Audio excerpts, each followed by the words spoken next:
제 인생이 끝장나는 데는 딱 3초가 걸렸습니다. 하늘에 구멍이라도 뚫린 듯 폭우가 쏟아지던 어느 여름날이었습니다. 제 오토바이는 빗길에 미끄러져 처참하게 나뒹굴고 있었고 아스팔트 바닥에는 제가 목숨 걸고 지켜야 했던 서류 가방이 입을 벌린 채 흙탕물 속에 처박혀 있었습니다. 그 가방 안에는 대한민국 굴지의 대기업 LK그룹의 운명이 걸린 200억짜리 입찰 서류가 들어 있었습니다. 그것은 빗물에 젖어 형체를 알아볼 수 없는 종이 뭉치가 되어 하수구로 흘러가고 있었습니다. 제 나이 28. 아픈 홀어머니의 수술비를 마련하기 위해 대학도 포기하고 퀵서비스 배달을 하며 악착같이 모았던 제 꿈과 희망도 저 흙탕물과 함께 쓸려 내려가고 있었습니다. 그런데 말입니다. 제 인생을 망친 장본인인 그 노인은 멍한 눈으로 저를 바라보며 주머니에서 무언가를 주섬주섬 꺼냈습니다. 유리가 다 깨지고 녹슨 고물상에서도 안 받아줄 것 같은 낡은 회중시계였습니다. 이거 우리 마누라 갖다 줘야 해. 마누라가 기다려. 그때는 몰랐습니다. 진흙투성이가 된 제 손에 쥐어진 이 볼품없는 시계가 멈춰버린 제 인생의 시계바늘을 다시 돌려놓을 기적의 열쇠였다는 것을 말입니다. 안녕하십니까. 제 이름은 강태양, 올해 28살의 퀵서비스 기사입니다. 사람들은 앳된 얼굴에 제가 오토바이를 타는 것을 보며 혀를 차곤 합니다. 젊은 놈이 기술이나 배우지 위험하게 배달 일을 하냐고 말입니다. 하지만 저는 돈이 필요했습니다. 당장이라도 쓰러질 것 같은 판잣집에서 심장병으로 투병 중인 어머니를 지켜야 했습니다. 대학 합격증을 찢어버리고 헬멧을 쓴 지 벌써 5년째입니다. 낮에는 퀵서비스, 밤에는 대리운전, 새벽에는 편의점 물류 배송, 잠을 자는 시간보다 오토바이 위에서 보내는 시간이 더 많았습니다. 그날은 태풍주의보가 내린 날이었습니다. 앞이 보이지 않을 정도로 비가 쏟아졌지만 저는 쉴 수 없었습니다. 오히려 비가 오는 날은 배달료가 할증되기에 저 같은 놈에게는 대목이었습니다. 그때 콜이 울렸습니다. 수신지는 LK그룹 본사. 내용물은 오늘 마감인 긴급 입찰 서류 원본. 배송비는 무려 퀵서비스 요금의 10배였고 시간 내에 도착하면 성공 보수 500만 원을 현금으로 지급한다는 파격적인 조건이었습니다. 500만 원. 그 돈이면 밀린 어머니의 병원비를 내고 다음 달 수술 일정까지 잡을 수 있는 큰 돈이었습니다. 저는 빗물을 닦을 새도 없이 수락 버튼을 눌렀습니다. 그것이 지옥행 급행열차 티켓인 줄도 모르고 말입니다. 의뢰인은 제게 신신당부했습니다. 강 기사 양반, 이 서류 가방 200억짜리요. 3시 정각까지 로비에 도착 못하면 우리 회사는 끝장이요. 목숨 걸고 달려주시오. 오후 2시 40분, 남은 시간은 20분, 거리는 15km. 평소라면 넉넉했지만 폭우가 쏟아지는 퇴근 시간의 도로는 주차장이나 다름없었습니다. 저는 어머니의 얼굴을 떠올리며 오토바이 스로틀을 끝까지 당겼습니다. 빗줄기는 점점 굵어져 채찍처럼 제 몸을 때렸습니다. 헬멧 쉴드 위로 쏟아지는 비 때문에 시야는 흐릿했고 바퀴는 빗물에 잠겨 휘청거렸습니다. 차들 사이를 고개하듯 빠져나가며 저는 속도계만 쳐다보았습니다. 심장이 터질 것 같았습니다. 이 서류만 배달하면 어머니를 살릴 수 있다. 그 생각 하나로 공포를 눌렀습니다. LK그룹 본사가 있는 사거리까지 이제 5분 거리였습니다. 신호가 바뀌고 저는 속도를 높여 4차선 도로를 질주했습니다. 그때였습니다. 빗줄기 사이로 도로 한복판에 희미한 형체가 보였습니다. 처음에는 빗물에 젖은 박스나 쓰레기인 줄 알았습니다. 하지만 가까워질수록 그 형체는 또렷해졌습니다. 사람이었습니다. 허름한 환자복 바지에 낡은 러닝셔츠 차림의 노인이 차들이 쌩쌩 달리는 도로 한가운데를 비틀거리며 걷고 있었습니다. 마치 유령처럼 초점 없는 눈으로 허공을 응시하며 차들 사이를 위태롭게 가로지르고 있었습니다. 빵! 빵! 주변 차들이 거칠게 경적을 울리며 노인을 피해 지나갔습니다. 노인은 경적 소리에도 아랑곳하지 않고 제 차선으로 휘청거며 들어왔습니다. 시간을 확인했습니다. 2시 55분, 지금 멈추면 늦습니다. 그냥 핸들을 살짝 꺾어 피해가면 저는 제 시간에 도착할 수 있습니다. 500만 원을 받을 수 있습니다. 어머니를 살릴 수 있습니다. 제 머릿속에서 악마가 속삭였습니다. 그냥 지나가. 네가 알 바 아니잖아. 저 노인네 때문에 내 인생까지 망칠 거야. 저는 눈을 질끈 감고 스로틀을 더 당기려 했습니다. 하지만 그때 반대 차선에서 대형 트럭이 굉음을 내며 달려오고 있었습니다. 노인은 아무것도 모른 채 그 트럭을 향해 비틀거리며 걸어가고 있었습니다. 젠장. 제 입에서 욕설이 터져 나왔습니다. 저는 결국 브레이크를 잡으며 핸들을 오른쪽으로 획 꺾었습니다. 빗길을 달리던 오토바이는 중심을 잃고 굉음을 내며 쓰러졌습니다. 제 몸은 아스팔트 바닥을 뒹굴었습니다. 살점이 떨어져 나가는 고통이 느껴졌지만 저는 벌떡 일어나 도로로 뛰어들었습니다. 트럭이 경적을 울리며 달려오고 있었습니다. 저는 달려가 노인의 허리를 감싸 안고 인도로 몸을 날렸습니다. 끼익, 쾅. 트럭이 급브레이크를 밟으며 멈춰 섰고 제 오토바이는 트럭 바퀴 밑에 깔려 산산조각이 났습니다. 거친 숨을 몰아쉬며 고개를 들었을 때 가장 먼저 눈에 들어온 것은 노인이 아니었습니다. 오토바이 뒷좌석에 묶어두었던 서류 가방이었습니다. 충격으로 가방이 튕겨나가 도로변 하수구 옆 흙탕물 웅덩이에 처박혀 있었습니다. 가방 문이 열려 있었고 서류 뭉치들이 빗물에 젖어 곤죽이 되어가고 있었습니다. 안 돼, 안 돼. 저는 덜덜 떨며 기어가 서류를 건져 올렸습니다. 하지만 이미 늦었습니다. 잉크는 번져 형체를 알아볼 수 없었고 종이는 물을 먹어 찢어져 버렸습니다. 200억짜리 계약서가, 어머니의 수술비가, 제 인생이 그렇게 빗물에 씻겨 내려갔습니다. 저는 흙탕물 속에 주저앉아 절규했습니다. 하늘이 원망스러웠습니다. 착하게 살면 복을 받는다고 누가 그랬습니까? 사람 목숨 구한 대가가 고작 이것입니까? 그때 제 옆에서 누군가 제 옷자락을 잡아당겼습니다. 제가 구한 그 노인이었습니다. 노인은 비에 쫄딱 젖은 채 멍한 눈으로 저를 바라보고 있었습니다. 상황 파악이 전혀 안 되는 듯 했습니다. 제 속에서 울화가 치밀어 올랐습니다. 이 노인만 아니었으면 저는 지금쯤 로비에 도착해서 돈을 받고 웃고 있었을 겁니다. 할아버지 때문에 다 망쳤잖아요. 이제 어떡할 거예요? 제가 울먹이며 소리쳤습니다. 하지만 노인은 제 원망을 알아듣지 못하는 것 같았습니다. 노인은 그저 바들바들 떨면서 자신의 러닝셔츠 품 안으로 손을 집어넣었습니다. 그리고 무언가를 꺼내 제게 내밀었습니다. 이거. 그것은 손바닥만 한 은색 회중시계였습니다. 얼마나 오래되었는지 표면은 다 부식되어 녹이 슬어 있었고 유리는 금이 가서 깨져 있었습니다. 시계 바늘은 멈춘 지 오래된 고장난 시계였습니다. 이게 뭐예요? 제가 힘없이 물었습니다. 우리 마누라 갖다 줘야 돼. 마누라가 기다려. 이거 주면 마누라가 좋아해. 노인은 치매를 앓고 있는 것 같았습니다. 자신의 이름도 집이 어디인지도 기억하지 못하면서 품속에 간직한 이 낡은 시계 하나만큼은 보물단지처럼 꼭 쥐고 있었습니다. 그 모습을 보자 치밀어 오르던 화가 눈 녹듯 사라지고 서글픔이 밀려왔습니다. 이 노인도 누군가의 아버지이고 누군가의 남편이었겠지요. 기억을 다 잃어가면서도 아내에게 줄 시계 하나는 기억하고 있는 그 마음이 아픈 어머니를 위해 빗속을 뚫고 달리던 제 마음과 닮아 보였습니다. 저는 한숨을 쉬며 입고 있던 퀵서비스 조끼를 벗어 노인의 어깨에 덮어주었습니다. 그리고 경찰에 신고를 했습니다. 경찰이 도착해 노인을 인계해 갈 때까지 노인은 제 손에 쥐어준 그 시계를 자꾸만 가리키며 웃었습니다. 경찰차가 떠나고 저는 엉망이 된 서류 가방을 들고 일어섰습니다. 시간은 이미 3시 30분을 넘기고 있었습니다. 배달은 실패했습니다. 하지만 보고는 해야 했습니다. 가서 욕을 먹든 매를 맞든 제 실수에 대한 책임을 져야 했습니다. 저는 절뚝거리는 다리를 이끌고 LK그룹 본사 건물로 향했습니다. 제 조끼 주머니에는 노인이 주고 간 그 낡은 회중시계가 들어 있었습니다. 그것이 제 운명을 바꿀 부적이라는 것은 꿈에도 모른 채 말입니다. LK그룹 본사 건물은 위압적이었습니다. 높은 천장과 대리석 바닥, 그리고 화려한 조명이 비추는 로비는 저 같은 사람이 감히 발을 들일 수 없는 선격처럼 느껴졌습니다. 회전문이 돌아가고 제가 로비에 들어서는 순간 지나가던 직원들의 시선이 일제히 제게 꽂혔습니다. 그럴만도 했습니다.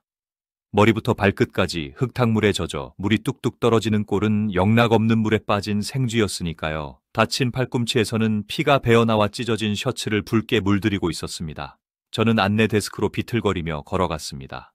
대리석 바닥에 제 젖은 신발 자국이 흉하게 찍혔습니다. 퀵서비스입니다. 최 전무님께 전달할 물건이 있어서 왔습니다.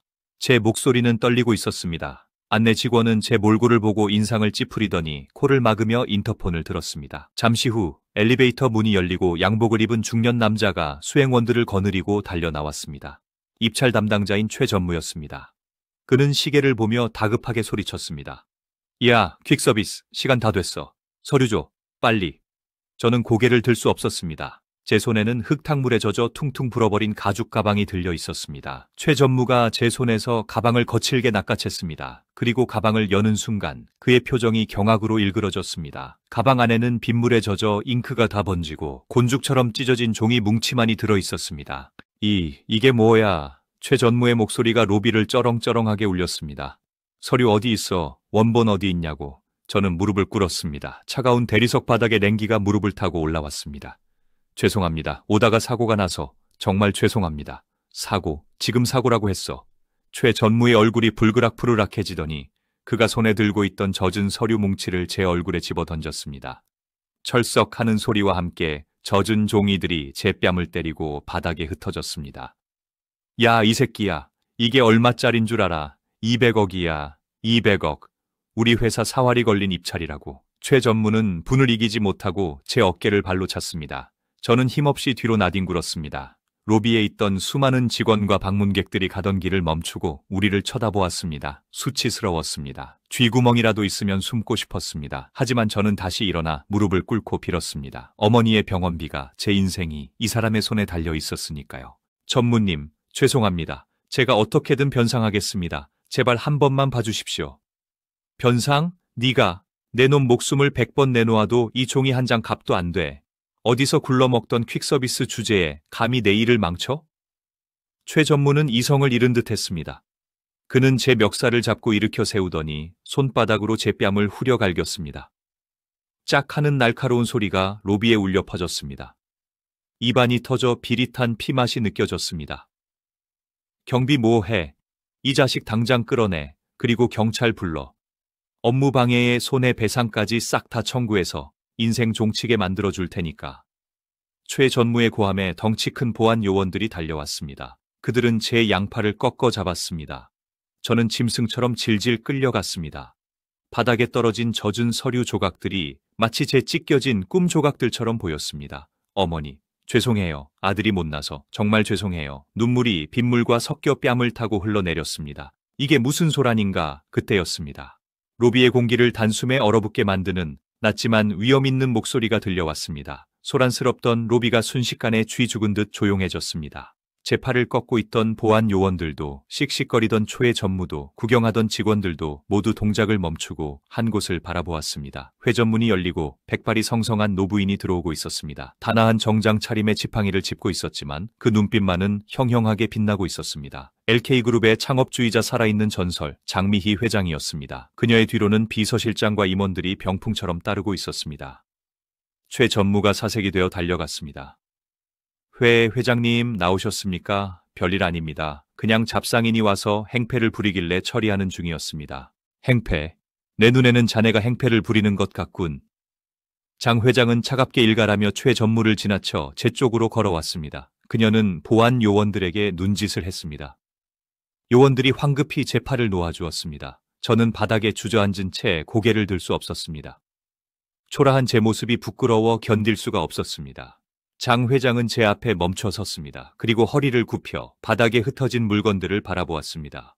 보안 요원들이 저를 제압하는 과정에서 제 퀵서비스 조끼 주머니에 있던 물건들이 바닥으로 쏟아져 나온 상태였습니다. 동전 몇 개, 젖은 영수증, 그리고 그 노인이 주고 간 낡은 회중시계. 장 회장의 시선이 그 시계에 꽂혔습니다. 순간 그녀의 눈동자가 지진이 난 듯 흔들렸습니다. 그녀는 지팡이를 놓치는 것도 모른 채 떨리는 손으로 바닥에 떨어진 시계를 집어들었습니다.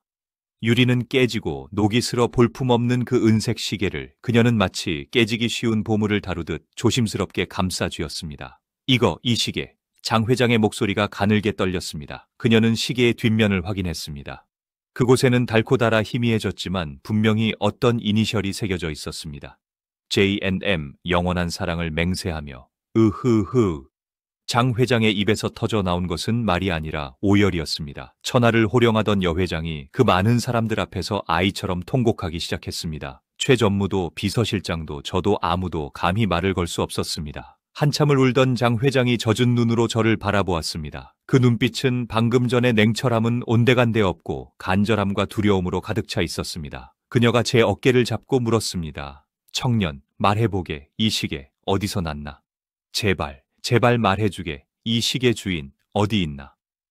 저는 멍하니 그녀를 바라보다가 입을 열었습니다. 입안이 터져 발음이 샜지만 또박또박 말하려 노력했습니다. 아까 오다가 사고가 났습니다. 사고? 빗길에 치매 걸린 할아버지가 도로에 뛰어드셨습니다. 그분을 구하려다 오토바이가 넘어졌습니다. 그래서 서류가 다 젖었습니다. 죄송합니다. 장 회장은 서류 따위는 안중에도 없다는 듯 제 말을 끊었습니다. 그 할아버지, 그 노인이 이 시계를 줬다는 말인가? 네. 제가 경찰에 인계해드리기 전에 저한테 주셨습니다. 마누라 갖다 줘야 한다고, 마누라가 기다린다고 꼭 전해달라고 하셨습니다.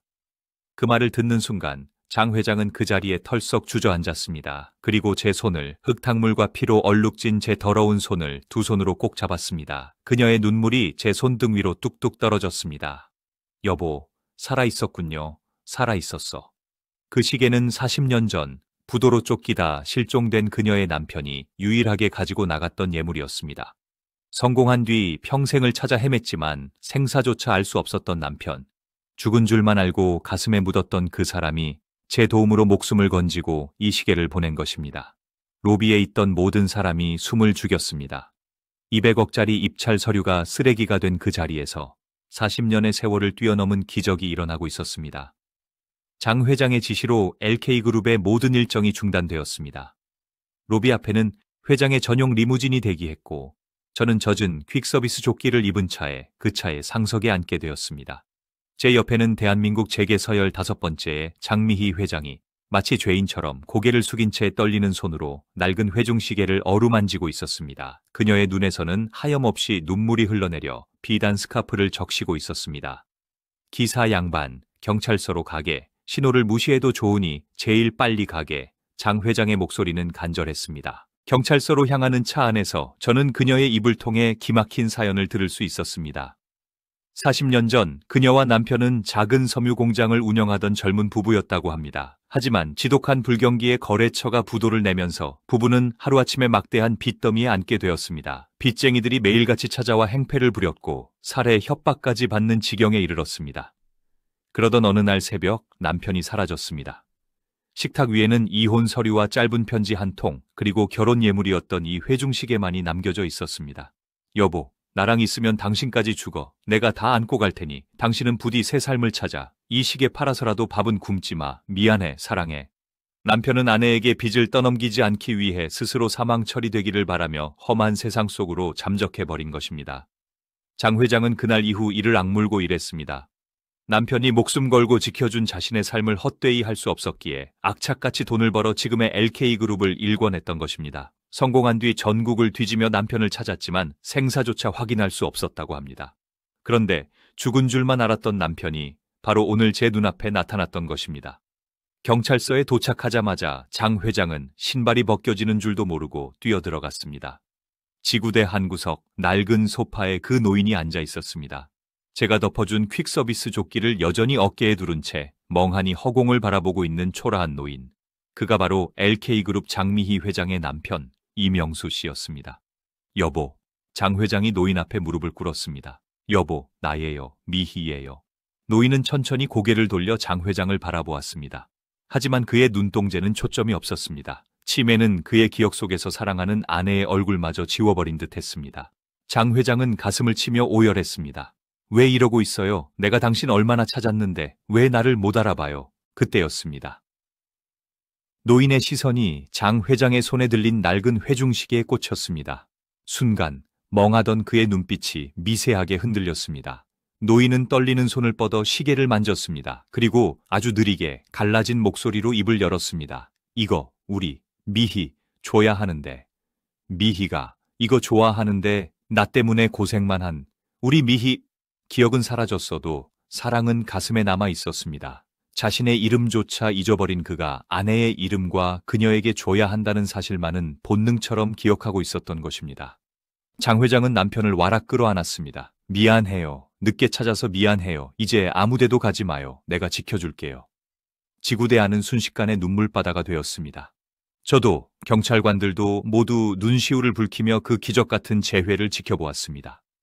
다시 LK그룹 본사로 돌아왔을 때 상황은 완전히 역전되어 있었습니다. 로비에는 전 임직원이 도열해 있었고 저를 폭행했던 최 전무는 사색이 되어 벌벌 떨고 있었습니다. 장 회장은 남편을 수행원들에게 맡겨 병원으로 이송시킨 뒤 로비 중앙에 섰습니다. 그녀는 더 이상 슬픔에 잠긴 노파가 아니었습니다. 천하를 호령하는 기업 총수의 섰을 퍼런 눈빛이 돌아와 있었습니다. 최 전무. 장 회장의 낮고 차가운 목소리가 로비에 울려 퍼졌습니다. 최 전무가 바닥에 머리를 박으며 엎드렸습니다. 회 회장님, 죽을 죄를 지었습니다. 저는 그저 회사의 이익을 위해서. 이익? 자네가 말하는 이익이 무엇인가? 종이 쪼가리 몇 장인가? 아니면 200억이라는 돈인가? 이 청년은 사람 목숨을 구하기 위해 200억을 포기했네. 빗길에 몸을 던져 치매 걸린 노인을 구했어. 마땅히 해야 할 도리를 한 것이네. 장 회장의 호통에 그런데 자네는 어땠나? 비에 젖고 피를 흘리며 찾아온 사람에게 모욕을 주었어. 자네 눈에는 사람이 보이지 않고 돈만 보이던가? 면목 없습니다, 회장님. 한 번만 용서해 주십시오. 자네 같은 사람이 최 전무는 덜덜 떨며 제 쪽으로 몸을 돌렸습니다. 강 선생님, 제가 미쳤었습니다. 용서해 주십시오. 아까 저를 벌레 취급하며 뺨을 때리던 그 위세는 온데간데 없고 비굴하기 짝이 없는 모습이었습니다. 속이 후련하다기보다는 권력 앞에 비굴해지는 인간의 본성이 씁쓸하게 느껴졌습니다. 장 회장은 저에게 다가와 제 두 손을 꼭 잡았습니다. 강태양 군, 자네는 내 생명의 은인일세. 자네가 아니었으면 계약은 다시 따내면 되지만 사람은 한 번 가면 다시 못 와. 그녀는 비서실장에게 지시했습니다. 이 청년의 어머니, 당장 우리 재단병원 VIP 병동으로 모시게. 국내 최고의 심장 전문의들로 팀을 꾸려서 수술 진행해. 비용은 전액 내가 부담한다. 그리고 저를 바라보며 인자하게 웃었습니다. 그리고 자네, 우리 회사에서 일해볼 생각 없나? 오토바이 말고 따뜻한 사무실에서 내 옆을 좀 지켜주게. 자네같이 따뜻한 심성을 가진 인재가 내겐 절실히 필요하네. 저는 꿈을 꾸는 것 같았습니다. 어머니의 수술비, 그리고 번듯한 직장. 감사합니다, 회장님. 정말 감사합니다. 열심히 하겠습니다. 저는 고개를 숙여 하염없이 눈물을 흘렸습니다. 그로부터 1년이 지났습니다. 저는 이제 퀵서비스 기사 강태양이 아닙니다. LK그룹 회장실 직속 비서팀의 강태양 대리입니다. 어머니는 성공적으로 수술을 마시고 건강을 되찾으셨습니다. 지금은 경로당에서 친구분들과 여행을 다니시며 제2의 인생을 즐기고 계십니다. 장 회장의 남편 이명수 할아버지는 요양병원에서 편안하게 지내고 계십니다. 비록 기억은 돌아오지 않았지만 장 회장님이 매일 찾아가 손을 잡아주기에 더 이상 외로워 보이지 않습니다. 가끔 저를 보면 시계 총각 왔다며 해맑게 웃어주시곤 합니다. 최 전무는 업계에서 매장당의 지방으로 낙향했다고 들었습니다. 인과응보라는 말이 틀린 말이 아니었습니다. 저는 가끔 비가 오는 날이면 창밖을 바라보며 그날을 떠올립니다. 만약 그날 제가 500만 원 욕심에 눈이 멀어 그 할아버지를 외면했더라면 어떻게 되었을까요? 아마 저는 평생 죄책감에 시달리며 살았을 것이고 제 인생의 기적도 일어나지 않았을 것입니다. 사람들은 말합니다. 요즘 세상에 착하게 살면 호구라고. 하지만 저는 믿습니다. 진심은 통하고 선행은 반드시 돌아온다는 것을요. 폭우가 쏟아지던 그날 제 이름처럼 비가 그친 뒤에는 반드시 태양이 뜬다는 것을 이제는 압니다. 오늘 폭우 속에서 피어난 기적 같은 이야기 잘 들으셨습니까? 혹시 지금 인생의 비바람 속에 서 계신 분이 있다면 희망을 잃지 마십시오. 당신의 선한 마음이 언젠가 당신을 지켜줄 가장 튼튼한 우산이 되어줄 것입니다. 지금까지 사연의 조각들이었습니다. 여러분의 가슴 따뜻한 이야기를 기다립니다.